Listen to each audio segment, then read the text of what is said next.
Welcome to this week's Illinois Wesleyan Titan Coaches Show. I'm Eric Stock, joined by head football coach Norm Eash as we look ahead to 2018 and look back at a pretty robust recruiting class for this year. One of your biggest in 3+ decades here, possibly 61 or more recruits coming to town? It's going to be a fairly large class, Eric, and we're excited about the class that we're bringing in. You never want to sacrifice talent when you bring in a large group of incoming freshmen. I don't think we've done that. I think the quality and quantity is very, very good. So we're excited. We're right at 60 right now, and we're still waiting on 2 or 3, and we'll see what happens. But numbers aren't going to win you any football games. Talent will. So it's good to have that many coming in. I think it's going to bolster our squad. We got down a little bit this past year to about 92, 93, and that's fairly low. But we needed to bring in a big class, and we did. Well, I think there can be a psychological advantage when you look at the sidelines and you see 125 kids in helmets. That can be imposing, maybe, I don't know. And I guess that also helps your depth in a lot of areas. It does. You recruit for depth. Football is a physical game. There's injuries that occur during the season, so you want to be able to have that next person ready to go. But it really helps run your program. I mean, we support 2 schedules. We have a varsity schedule and a JV schedule. Everyone gets game reps, which I think are very important for them to become better football players. You addressed some key areas, in particular linebacker, where you graduate your entire core there, and defensive line. Do you feel that you've adequately addressed key areas of focus? I think you always recruit all areas. Everybody says, what are you looking for this year? Well, there are certain areas that you need to fill in and get some numbers up. But you always have to recruit the best you can at every position, because that's how you maintain a very successful program. We did focus on offensive linemen, defensive linemen, and of course everyone's thought that with the linebackers graduating, all 3 of them, that we need to bring in some linebackers. And we did do that. We got a good group of offensive linemen coming in, and it's probably the hardest position to recruit at our level at Division III, just because everyone wants the same type of player. We're bringing in some defensive linemen, which we need to do. And then we have a lot of kids coming back in the secondary, so you have to plan for 1 year in advance. And so we brought in some defensive backs, and in the last area, we brought in some linebackers, and it's a very quality group of linebackers. We're probably going to be plus 14 at the linebacker position, and that's really good because we did graduate those 3 seniors, and they are all very good. We have some great kids coming back, but we also need to build that segment up a little bit.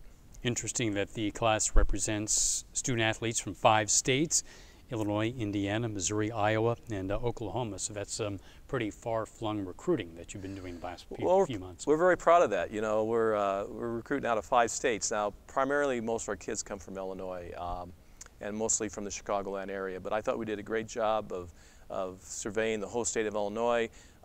Coach Daniel Hill, he did a great job in Indiana. Coach McDonald did a great job in the St. Louis area, Missouri area.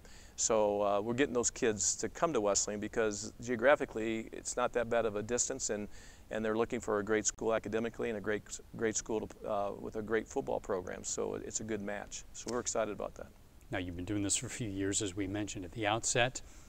Has recruiting changed since you started? I suspect it has to some extent. Now, they're probably looking for the same things they were looking for when you first started, but how was the process different? Well, recruiting has changed because our society has changed, and social media has really changed everything. And the texting and the Twitter accounts and Facebook and all those things, and you always have to make sure you're not breaking any NCAA rules. Mm-hmm. But it has changed from when I first started, 32 years ago, no doubt about it. I'm still kind of old-fashioned from the standpoint I like to develop relationships, because I think recruiting is all about relationships. If someone's going to come and play for me and I'm going to coach them, we have to develop a relationship. So I'm still a big proponent of having a personal conversation with somebody, and texting is fine and so forth, but I still like to call and talk to the recruit. I also still like to call and talk to the parents. Because you're making a commitment to them for 4 years, they're making a commitment to you, and so you want to make sure you're on the same page. And it's been successful for me the way I've approached it that way, and it's going to stay that way. I do have to adjust a little bit and use some of the social media to get kids' attention initially, but I think once we do, I think it's good to develop those relationships. I wonder how many coaches find out on social media where their recruit is headed. Hopefully not too many times. Yeah, I'm old-fashioned like that. I think, you know, recruit, you spend time with them, that you deserve them to call you personally and just tell you if they're not coming to your school. And then also, I make our recruits call me and say, Coach Eash, I'm going to be a Titan. I mean, that's a procedure we use here, and those are the magic words we tell them. And it's so much fun to hear them say those things because they're excited. You know, you can tell that they really want to come here and be part of our program and be part of a great school and get a great education. So, yeah, the magic words are, Coach Eash, I'm going to be a Titan.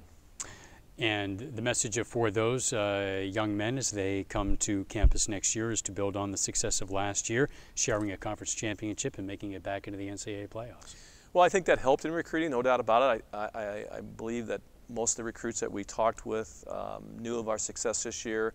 You know, beating the number 3 ranked team in University of Wisconsin Whitewater and being the number 4 ranked team in the country, Wheaton College, it helped. I mean, kids that we talked with knew about our success, knew that we shared the CCIW, and there's a lot of respect for our conference, Eric, out there. It really is. I think most kids know that the CCIW is in top 3 Division III football conferences in the country. So us being part of the CCIW and winning it, no doubt, helped in the recruiting process this year. We have, I guess, a little bit of time sprinkled over the next couple of months before you get back into the full season for this coming September.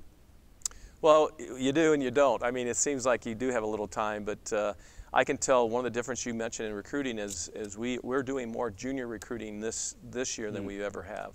And I just think that's trickling down from Division I when the signing date was moved forward. So we have to take a look at that. We have to reevaluate things, and maybe we'll have to get out on the road a little bit more in April and May than what we have in the past instead of waiting until after the season. But those are adjustments that you do make.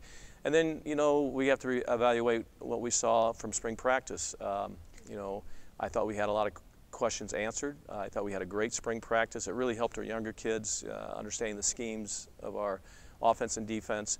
And then we start preparing. I mean, we have a tough home opener again. We're playing the University of Wisconsin lacrosse, another team out of the Wisconsin State League. They were 8-2 last year. Their only losses was to Whitewater and Oshkosh. And they're going to be a great opponent for us. And that is the only non-conference game we have next year because Washington University out of St. Louis is coming into the CCIW. So we have one non-conference game, and then we're playing all conference after that. Starting on September the 8th against UW lacrosse, and then Wheaton comes here on September 15th. So it's right into the fire. Yeah, it's two tough opening, first two tough games. The opening game against lacrosse, they'll have a game under their belt. We have a bye our first week, which is, I think, kind of a disadvantage for us. And then right after lacrosse, we open up conference play versus Wheaton at Tucci Stadium at night. So it's back-to-back. We better be ready to go. Well, we'll look forward to it. We appreciate the time.